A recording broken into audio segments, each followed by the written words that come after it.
the deal was this: if you pretend that you're straight, we'll leave you alone.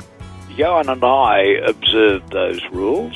When I would want to speak to him at home, I would ring and then stop the call and then ring again.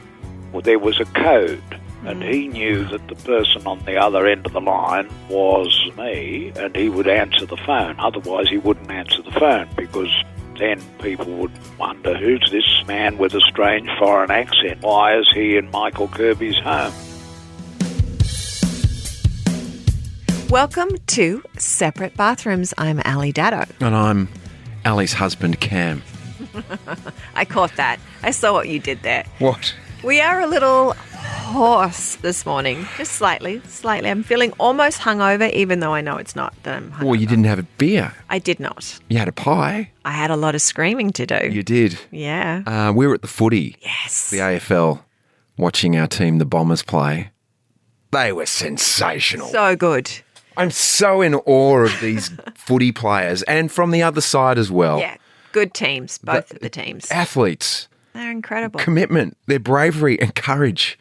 It's insane. Yeah, as was yours, honey, as you screamed so loud in amongst the members that there was no one else around barracking for Eston but the sole Cameron Daddo on his feet screaming his lungs out. There was actually a moment, there's a pole next to me. I was holding the pole. I was actually hugging the pole. I can't believe We're not here to talk about footy. It's good to get that off, though, because now I can relax and talk about our guest today. We're so privileged to have this incredible gentleman today, the Honourable Michael Kirby. He's an Australian jurist and academic who's a former Justice of the High Court of Australia, serving from 1996 to 2009. When he retired, he was Australia's longest-serving judge. He's remained active in retirement. In May 2013, he was appointed by the United Nations Human Rights Council to lead an inquiry into human rights abuses in North Korea. He's had an incredible life. There's so much to him. One of the things that we really wanted to talk to Michael about is his relationship with his husband. He's been together with Johan for over 50 years. Johan is not joining us today, but we really wanted to hear about love and life from an incredible man who's seen and experienced his fair share of challenges. Please welcome the Honourable Michael Kirby. Michael, it's great to have you here. Firstly, I will say this, aside from legend or champion, other such monikers, how would you like us to refer to you? Is it Judge, Your Honour, Michael, Miguel? I think the way you started out was right, Michael. I'm not... In America, if you have any title, you cling on to it for the rest of your life. And Mr. Bush is now called President Bush for life, and Clinton the same, but in Australia, we observe a more Republican principle, actually, and we have the titles when we have the job, but once you leave the job, you lose the title. And I happen to support that principle, so I'm no longer judge, I'm no longer justice, I'm just ordinary old Mr. Kirby, and you can call me Michael. There you go. Thank you so much. Listen, there's a direct quote from you, Michael. You say this, which is just so beautiful, and it's everything that both Cam and I truly believe in. Trying to make the world a better place, of course. None of us can make a huge difference as individuals, but sometimes working with others of goodwill and energy, we can make a change, and we should remember the principle, never give up, never give up, never give up. How has that particular principle served you in your life? That principle was actually the motto of Harrow School in England, and that was where the young Winston Churchill went to school. He wasn't much of a schoolboy. He didn't get good results, but it was the motto that he took in his life. And boy, at the moment when the world community needed somebody with that spirit, we got a voice and a leader in Winston Churchill who believed that he should never give up. And that was really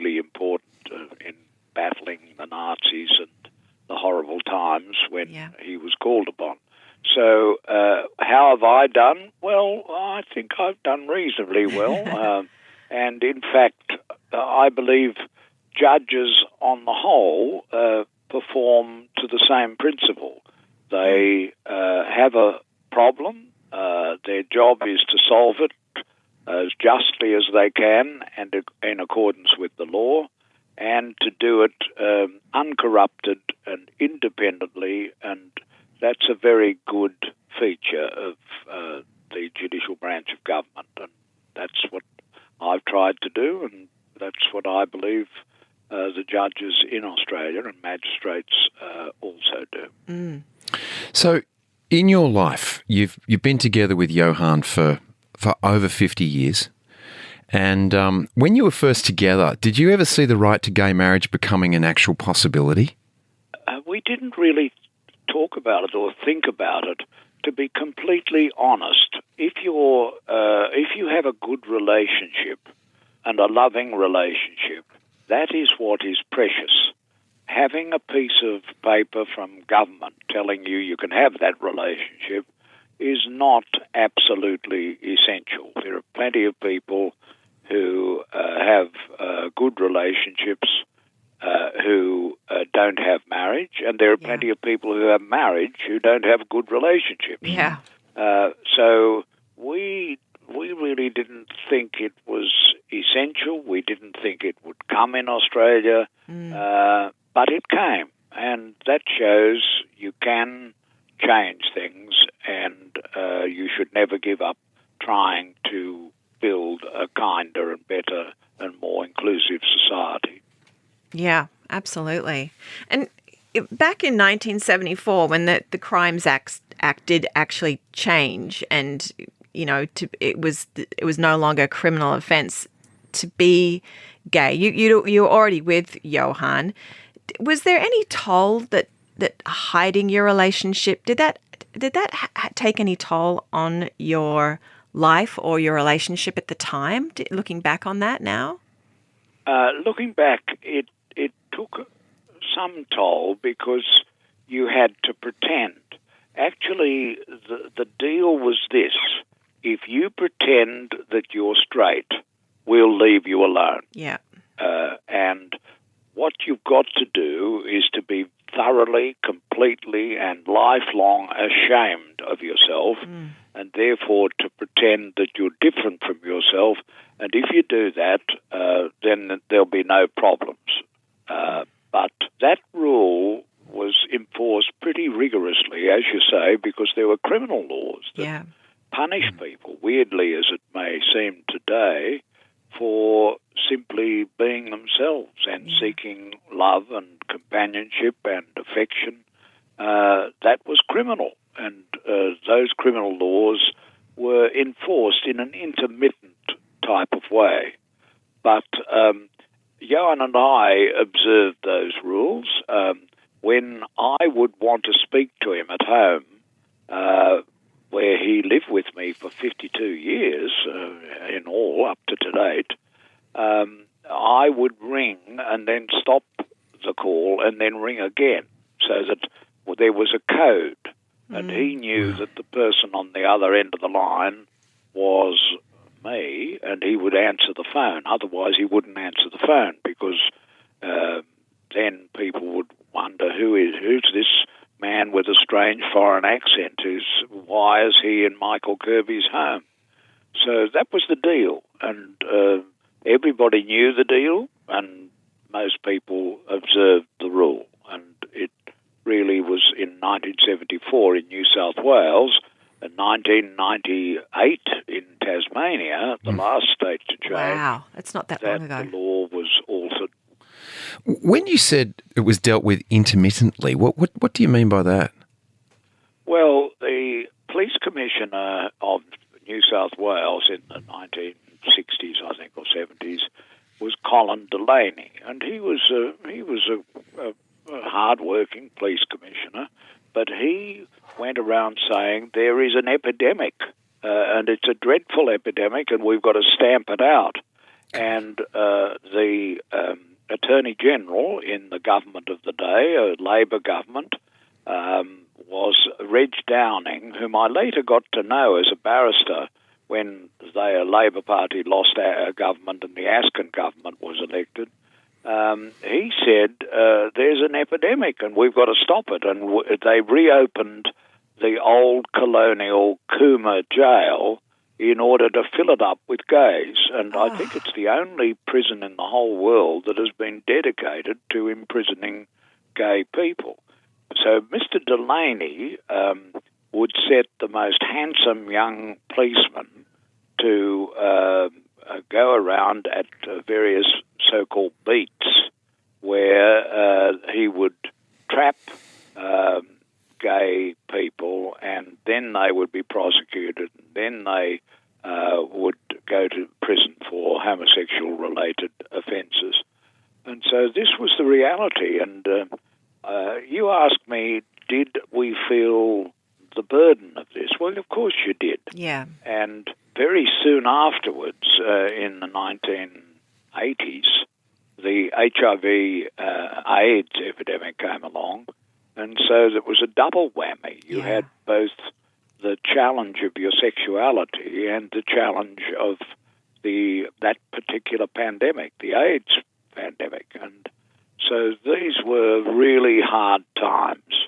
And last night at the Rex Hotel, as it was then, we talked about those times and talked about them with my brothers and their wife, my brother David's wife, and it's very hard for straight people to understand what it was like at that time. Yeah. But it wasn't nice, and it led to people feeling second class, and nobody in a free society, and no one in Australia should feel second class, whether they're Aboriginal, whether they're women, whether they're people of different skin colour, or whether they're gay. But that was how it was in those days.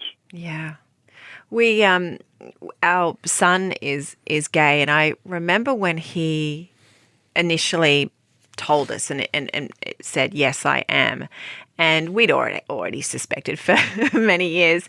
And it was amazing how my radar immediately spiked 1,000% on language around what was homophobic, like just little slurs in movies, little slurs that someone would say, oh, that's so gay, as if it was a bad thing.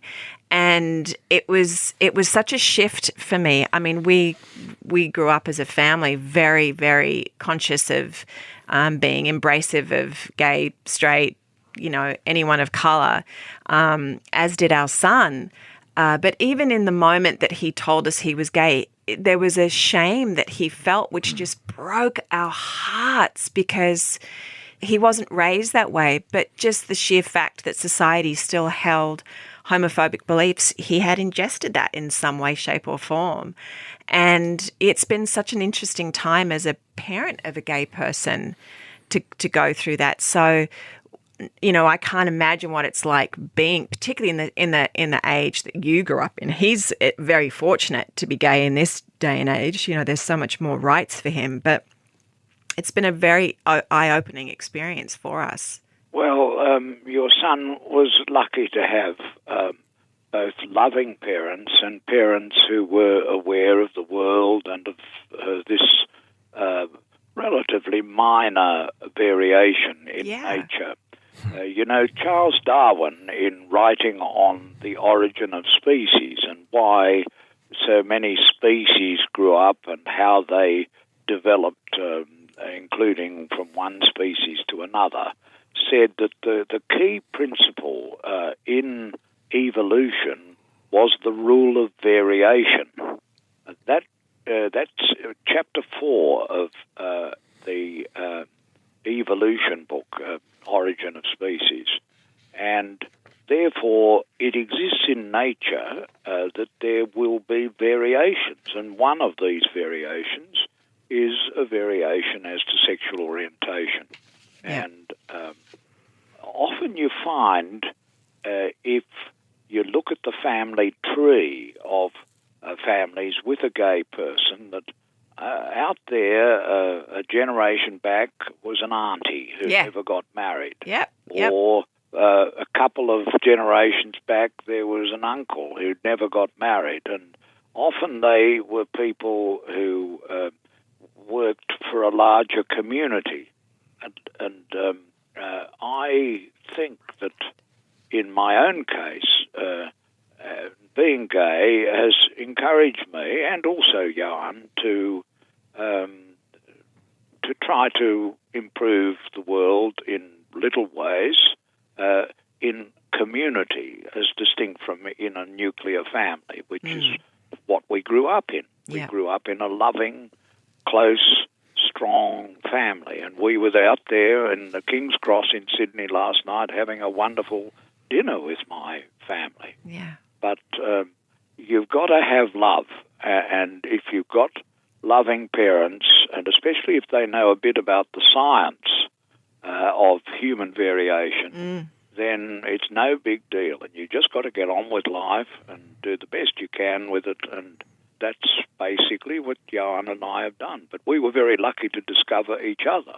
Yeah. And, it's a great blessing, and it's something that people in society should encourage and support, because there's objective evidence that it's very good for your physical health, your mental health, for your role in society, that if you can have a companion that puts up with you. Certainly, Indeed. what I've had through my last 52 years. Me too. We're coming up on 30 years, Mike. And there's been a lot of that. Oh, you're just beginners. We got years to go, honey, of you putting up with me. I think it's the other way around. What did you both do, Michael, when the marriage equality bill was voted yes? How did you celebrate that? How did you deal with that? Well, we voted for marriage equality. Originally, we were very suspicious of the interposition of the obligation to have a survey. You'll remember that there was a proposal there should be a referendum, a compulsory referendum, and ultimately the supporters settled for a survey, and the survey was conducted, and it came out about 2/3 in favour and 1/3 against. Yeah. And we were thinking at the time, well, why would they put this extra impediment? This is the job of our federal parliament. Mm-hmm. They should make their decision up, and if they decide against having equal marriage for gay people, well, everyone understands that's the way Parliament works, and eventually it'll get round to it again and it'll be enacted. But we then thought about it, and we thought, well, we shouldn't give the opponents a free kick, and so we changed our minds, and we came out publicly in favour of voting, and that's what we did. And we went along and voted, and were we pleased? Yes, we were very pleased because of equality, the principle of equality. And we didn't take too long to get married, and we got married at a civil ceremony at our home, Bondi Junction in Sydney, and just very close friends, and it was a wonderful occasion. Johan looks pretty good, you know. He's a very good-looking man. Our neighbour in our apartments, who is in her 90s, said that he's really a very handsome man, and I don't deserve him. They say you're punching. You're punching above there, Michael. I think Johan would have something different to say after the experiences of your life.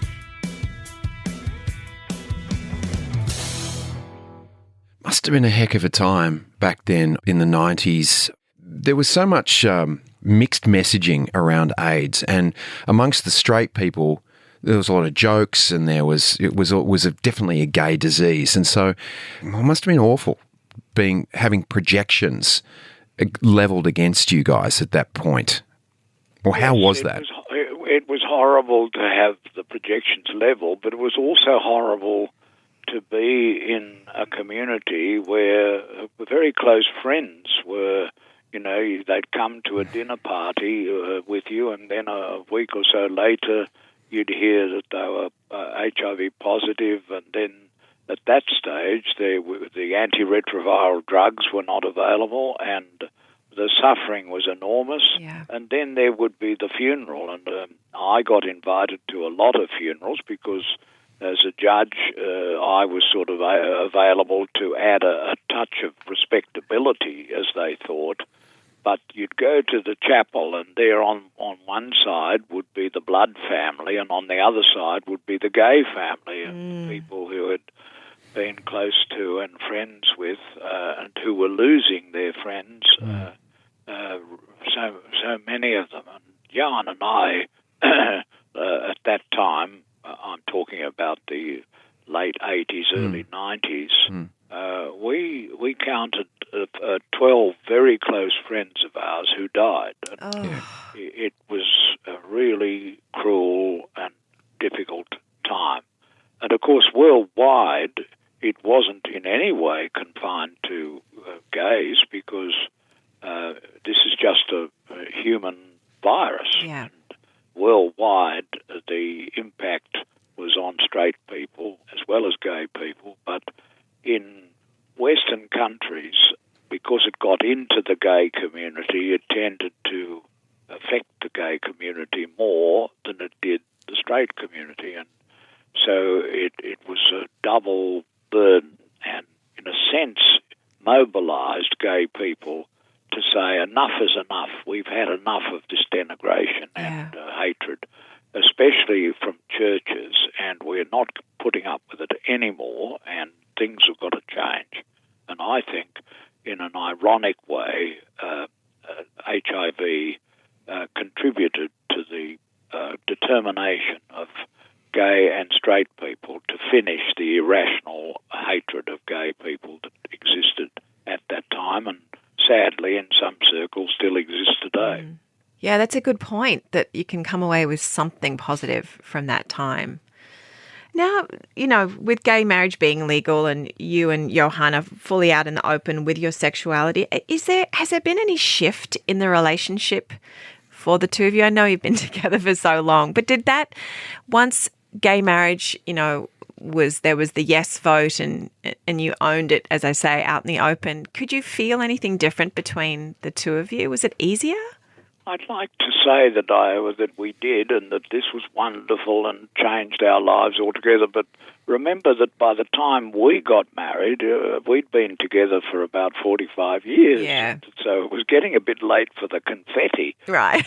And, we had a strong, loving relationship that had been tested in some of the highest institutions of the country, in personal life, in our living together when I was a senior judge, and it didn't really change a lot. But that really isn't the question. The question is it right?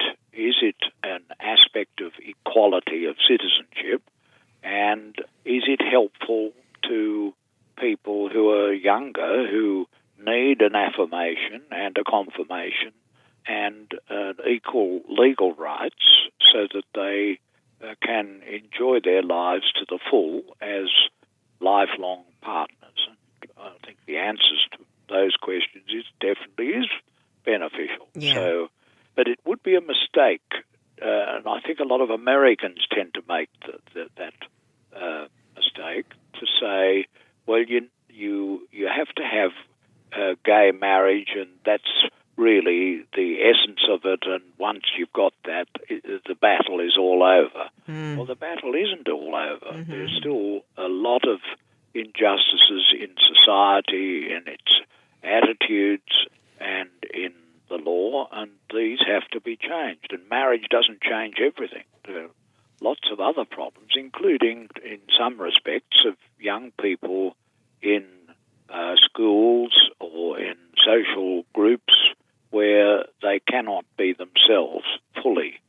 And I know some judges or former judges who, even after the end of the criminal laws and after gay marriage became possible, still live lived their lives in the shadows and still pretended and still went on silent about their inner self. Yep. Until we've changed that, then we haven't really changed everything that needs to be changed so that people just feel comfortable in their reality. I've been with this quote for, I don't know, sort of a couple of weeks ago, that the power doesn't corrupt, power reveals. And here you are, you're using your influence and your position to change things.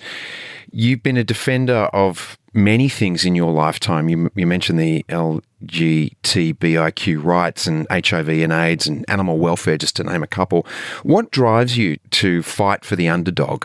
I would have to say that when you are growing up as a young boy and you're doing pretty well at school and you think that many things are going right, and then you discover your sexuality and that pulls you back, and you begin to read about Dr. Kinsey and his research and that this is really scientifically not a significant difference, and why are people criminalizing me, then that really motivates you. You think, now this is just irrational, and it is a little bit presumptuous at the age of, say, 9 or 10 to come to a conclusion, well, they're all just wrong, and I've got to do something to change things. And at first you don't think you'll ever change these rules that have been around for centuries, if not millennia,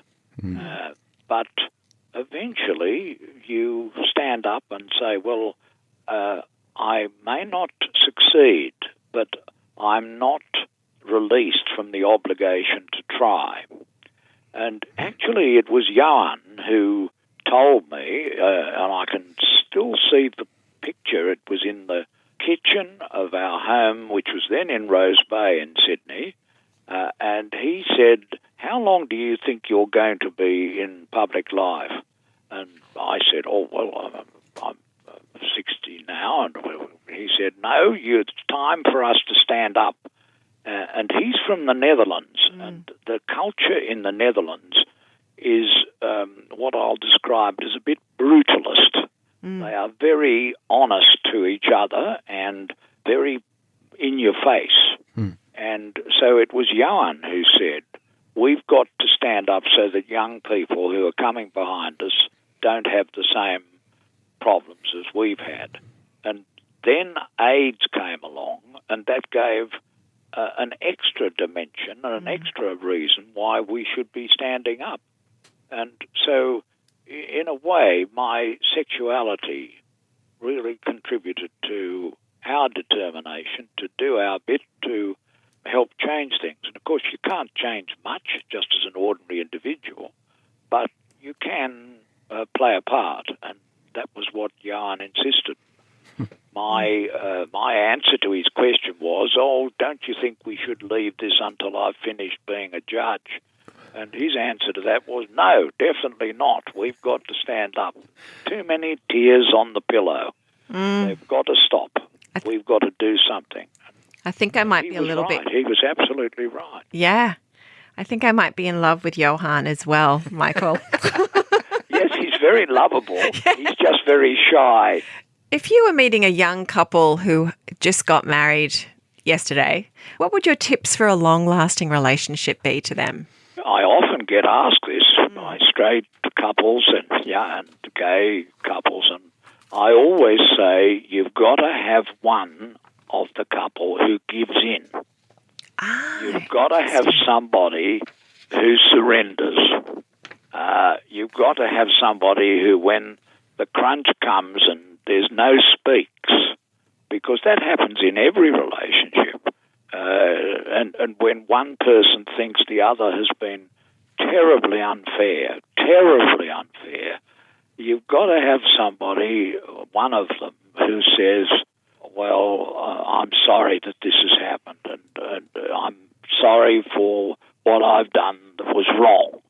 You can have a mental reservation and don't think you did anything wrong or said anything wrong, but you've got to be willing, for the sake of the relationship, to apologise. That's certainly what has happened in our 52 years together. Yeah. I hope it'll go on to the end, and I expect it will. Yeah, I do too. Well, here we go. We are in the bathroom. This is a separate bathroom. We are conservationists. We have a thing where we only have 2-minute showers, Michael. We like to conserve the water. This is our 2-minute shower, which means keep your answers short if you can. It's just a couple of questions for you. So I'll start with this one. What's your favourite moment together with Johan? Being together at night and sitting there eating our dinner together and talking about the present and the past. What's a way you show each other kindness? Touching and embracing and telling another person that you love them. Getting your lips around that word love is sometimes very hard for Anglo-Saxon males. Who's the best joke teller? Johan is very funny. People of the Netherlands have a very good sarcastic sense of humour, and he is very witty and witty with words. I love it. What's your biggest pet peeve? Well, one thing I don't like is religious people who are unkind to others. I was brought up in a Christian belief, and I cling on to that belief. Johan doesn't. He doesn't have any religion, but you don't have to have a religion to be a moral person. But it's sad to me to see that some of the opponents of gay equality are religious, because I just think that doesn't fit. I agree. The basic principles of my religion as I understand it. One word to describe Johan. Blue eyes. Last one. What do people often get wrong about you? They think that I am a troublemaker. Oh. In fact, I'm a very polite troublemaker, because sometimes when the world is unjust, we need a bit of trouble to stir things up, to get people to see the need for change and reform. So that's a misunderstanding that people have about my motivation. The world needs more people like you, Michael Kirby. Indeed. And I will say the Honourable Michael Kirby, because you, sir, have so much honour. What a joy it has been to have you for this short amount of time. I feel like we need 20 more podcasts just on you, with all of your history and everything you've done for the world, for relationships, for Australia, for animal rights, HIV rights, you name it, you've been there. Thank you so much for coming on and talking with us. Thank you, Cameron. Thank you, Ali, and all the best for your program. Spreading love and kindness, that's a very important job. It is indeed. Thank you, sir. I am almost speechless at how amazing he is. What an incredibly beautiful, wonderful human being. I literally feel so honoured to be able to speak with someone like that. I got goosebumps. Literally got goosebumps a couple of times during that, hearing him speak. I'm going to have to write things down. I'm going to fridge magnet a lot of the things that he said. Well, I've got half a song written already. It's called Too Many Tears on the Pillow. Oh, honey, there you go. I mean, oh, mate, I just was like, we got to do something. It's the obligation to try. That's right. Oh, but Johan, I mean, how amazing is he? Just what a beautiful example of a loving couple. I mean, it doesn't get any better than that. Look, we're going to digest it. Hope you digest it. We'll be back with another episode of Separate Bathrooms. If you have any questions or stories for us, send them through to separatebbathrooms@novapodcasts.com.au. We might do a Q&A episode soon. If you're liking the podcasts, leave us a rating and a review on Apple Podcasts. Thank you so much for listening. Share this one around. It's a good one to listen to. Take care.